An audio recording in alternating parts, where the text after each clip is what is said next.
Alright, so if you have been watching some of my latest videos, you know that I've been playing with this bike a lot, tires and whatnot, a bunch of other modifications. Just watch the videos. Hopefully you have seen this stop motion that I made just recently about swapping the sprockets on this bike. So again, I'm going to leave the one in the front alone, but I'm going to be replacing the one in the rear, which as of right now, it's a 46 teeth or tooth sprocket.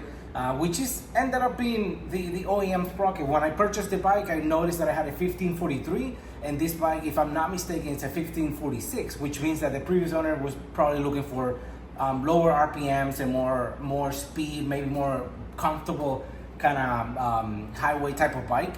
And in my case, I'm more concerned with, like, I really love the fact that I feel like a torquey bike, that I can crack the throttle and kind of the bike wants to just go forward. That's the type of bike and the type of sensation that I like to feel when I'm riding a bike. So the 46 is nice, but I'm going to replace it with a 48. Process, I hope that you also enjoy the fact that I'm going to be replacing the bearings on the carrier and the bearings on the wheel as well. So let's do it.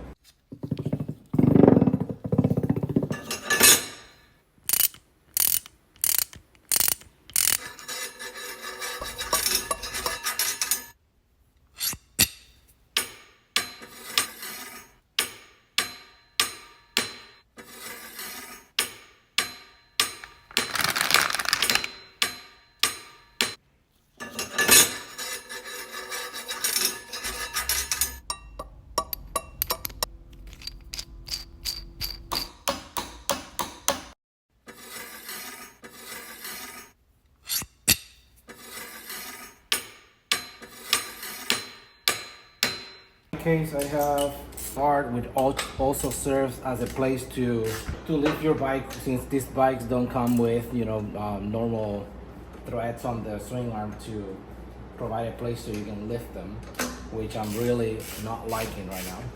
Okay, so with that out of the way, now we expose that 30 millimeter auto torque. So I like to use a breaker bar on the tire to keep it on the ground, seated.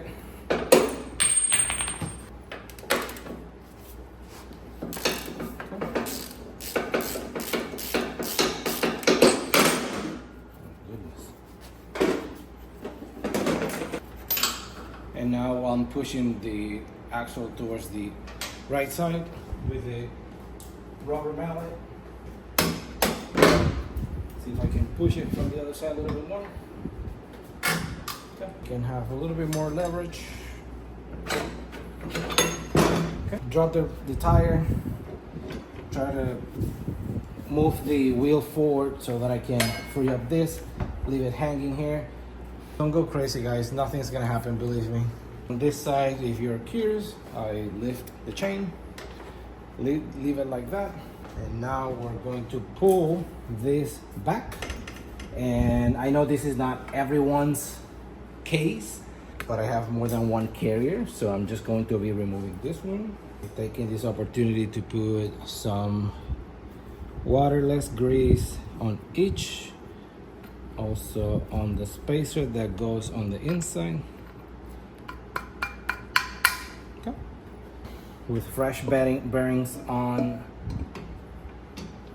the sprocket carrier as well as the wheel. Now we need to put the probability is very high that this is not gonna be able to fit because of the 2 additional teeth. So let me see how far am I. So I'm just trying to pull the wheel to see if I can match the hole. No, I can't. So what I'm going to do is I'm going to loosen a little bit this on both sides the same amount. Position the camera here so you guys can see both sides. So essentially what I'm going to be doing is just using the lines that are on the side. I'll show them to you in a second, and I'm going to push. So I'm just gonna tighten this one, and I'm going to be keeping a track of the line so I can do it on the same distance for both, so that I can keep my wheels as straight as possible. So this one's gonna be okay. If you're curious, these are the lines that I'm looking at, and what I was doing is just mapping or lining up that line with this block, and I'm repeating the process on the other side, which means that this is gonna keep the wheel as straight as possible. Reverse process, I'm going to, so I already have the chain, so now I'm going to play with the wheel, try not to scratch it much. Okay, got it. I have the the caliper bracket on the slot that goes inside of the swing arms. That's why it's staying like that. Using some blocks so that I can keep the wheel a little bit higher, so I don't have to do a lot of things at the same time. And also, if you saw me, I was just prying with the flathead and pushing out the two calipers, or not calipers, but pads, brake pads. That way I can, when I lift the wheel, the rear rotor is gonna go straight into the caliper, as opposed to trying to fight inside, or like trying to open the gap so that it goes through, and you don't have to worry about that when you're doing that. So I'm just gonna at least get one in. Okay. I doubt that this is gonna be aligned, but we'll just give it a try. What I want to do is to try to align the swing arm with the wheel, and then going all the way so that I can put my axle. These axles still have some waterless grease that I apply, so I'm not going to be applying anymore. So I need the wheel to be a little bit higher. So I'm going to pull it, see if I can align the bracket. So I'm through the adjuster, swing arm, and actually through the caliper bracket. Now I'm going to be using this to align everything, to put it through. So now it's around. Okay.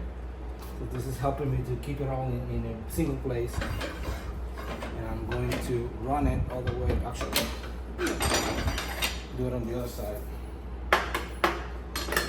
To you so you can see it coming out this side. And now I'm going to try to lift the wheel so that I can no.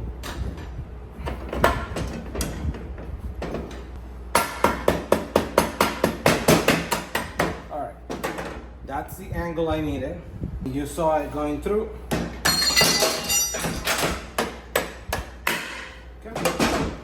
Now we go to the other side. Okay, it's through. Now I'm not gonna close it yet, but it's important for me to put this in here. I cleaned these threads last time, and that was about a week ago, so that's why I'm not doing it. But if you haven't done it in a while, clean the threads on your nut, as well as the ones on the axle. So okay, cool. I know it's moving freely, and now I'm going to be paying attention to the lines. As of right now, this is how much slack I have. I like to run my chains very kind of with a lot of slack, not enough that's gonna cause trouble, but enough that's gonna allow my suspension to move freely. So this is the good time where you're going to be adjusting. You're going to be using a screwdriver, and when you do that, it's gonna be pulling the wheel as far back as possible with the adjusters in the place they are. So they're just gonna get pushed back, and you're gonna know that as long as you're matching the lines, it's not perfect, but as long as you're matching the lines and you're doing this, you have the wheel at the farthest possible setting that you can have it based on where you are. So now I'm just gonna see, I'm on from the back to the front. 1, 2, 3. I'm on number 3. So, and I'm going to count lines on the other side as well.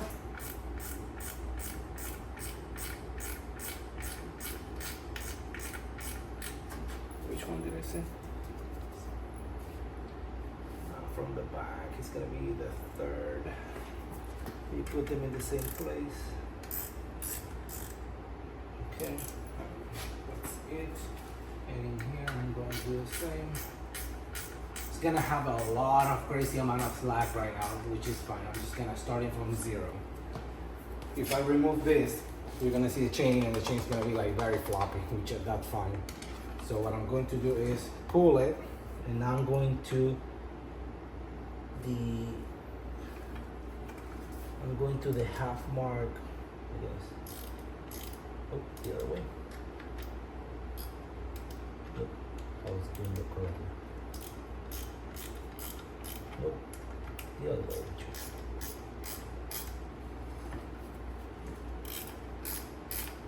Okay, so now I'm on number 4 on this side, and I'm going to do the same adjustment on the other side as well. It's important that I'm not talking to you about whether or not this is the correct setting for you, because you don't have the same amount of sprockets, you don't have the same amount of links, you don't have the same amount of wear in your chain, so it's not going to be the same for you. The important thing is that you're matching both sides so it fits perfectly. So still crazy amount of slack.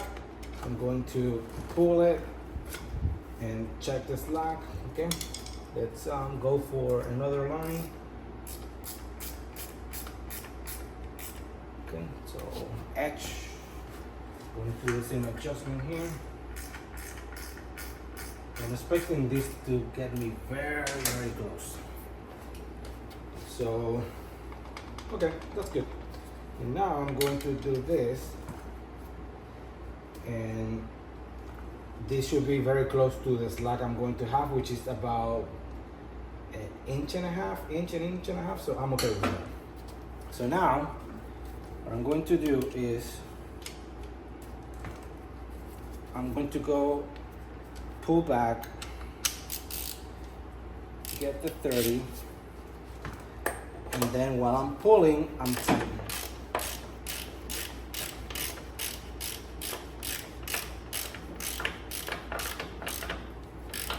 Okay. This is not torqued down, but it's enough that I know on these circumstances with the bike only on the stand, the axle is not going to be able to move. So I'm okay with that, just to try and see how much slack do I have. It's important to mention that I tighten this one as much as possible, and then I check for slack, and it might feel a little bit more than what I want, but you have to remember that right now the bike is on the air, so whenever the bike is on the ground, it's going to also kind of compress the suspension a little bit more, so it's going to be adding more tension to your bike. So always leave a little bit more so that you can be at the perfect place whenever you're down on the ground. So if you want, you can do this, get a block underneath it, and that's just gonna simulate maybe the surface, not necessarily identical, and you can check and see if you're comfortable with it or not. Okay, so at this point, I'm happy with it. If this is your preference, I'm not telling you do it like this. You can go by the book and do 25 millimeters and whatever. That's up to you. I have the shop service manual, however you call it, and it calls for 145 Newton meters. So you please do your research. I do a little bit less than that, not more, not much, but I do it. Okay, that was 108. Okay. Make sure that it feels good. Feels good. Nothing is binding. This is the most overlooked and most important step in this whole process. We were playing with the brakes, so you have to pump so that you can bring your calipers back together closer to the rotor. Otherwise, you're not gonna have rear brakes, and if you use them, you're not gonna be able to brake. Before someone yells at me on the comments, I'm removing some of the tension, and you could probably yell at me because I'm using this brand of torque wrench, blah blah blah. So I went all the way down, no pressure, and then you add just a tiny bit, and that's where you should keep it. Okay, so we're good. Everything is torqued down, everything feels good. Now, if you have this is the time to put it back. At this point, you are good to go. So hopefully you learned something today. I try to keep it rough and raw so that you see that it's not necessarily like a super easy job to do all the time, but just take it easy, think about what you're doing, and you should be fine. If you have questions, let me know. Thank you for watching. Thank you for the support with the stop motions. If you like to see stop motions like the ones I show for the bearings, as well as some of the ones that I showed before for the removing the sprockets and whatnot, just let me know. Appreciate the support. Thank you.